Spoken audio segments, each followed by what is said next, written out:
Homem, mulher. Gênero e sexo distintos. Devemos associar o gênero a noções de masculinidade e feminilidade que foram socialmente construídas. Quanto ao sexo, esse diz respeito às diferenças biológicas entre homens e mulheres. O homem provedor, a mulher mantenedora. Esse é um dos exemplos de distinção dos gêneros construída a partir da divisão social do trabalho desde a prática do sedentarismo. Podemos dizer que esta distinção está superada e que não podemos adjetivar homens e mulheres assim, categoricamente. No entanto, há um nítido predomínio de homens em alguns encargos e de mulheres em outros, o que usualmente é justificado por fatores biológicos. Mas analisando além da superfície, dos clichês e dos preconceitos, muitas dessas justificativas não estariam escondendo as diferenças historicamente construídas pela sociedade? Aquelas que não nascem com o sexo, mas que são modeladas e reproduzidas ao longo dos tempos? As diferenças de gênero.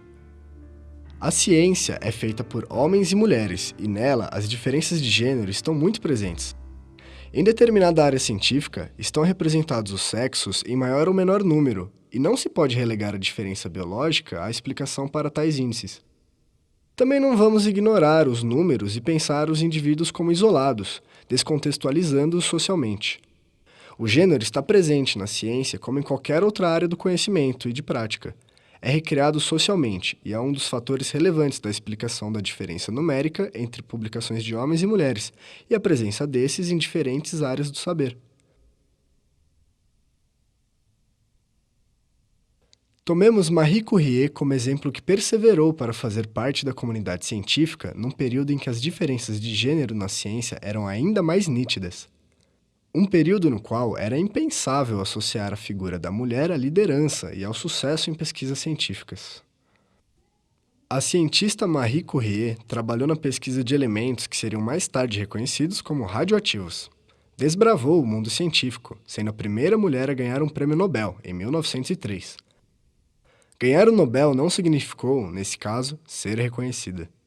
Ao contrário disso, a cientista que encabeçou a pesquisa não havia sido indicada para o prêmio, devido a um relato distorcido da descoberta enviado por cientistas influentes em carta oficial à Fundação Nobel. A comissão julgadora revisou as indicações e incluiu o nome de Marie Curie.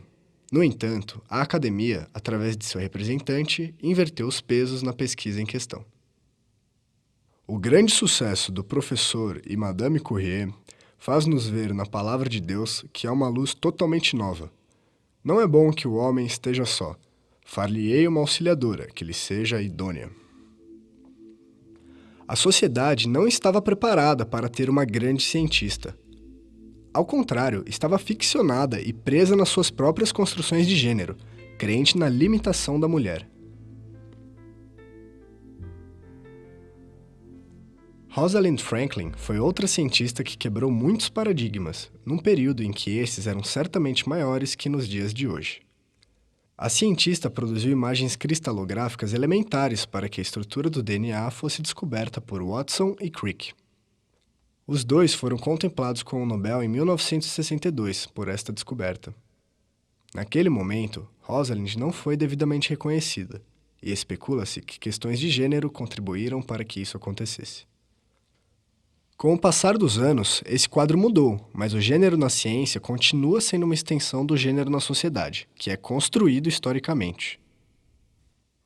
As limitações que já foram impostas à mulher deixaram seus rastros e contribuem, tal como as reconstruções recentes de gênero, para explicar índices de produtividade, de discrepâncias numéricas em determinadas áreas, dos tipos de publicação e diversos outros números que nos passam despercebidos ou que são erroneamente apreendidos como naturais, oriundos da diferença biológica e não de gêneros.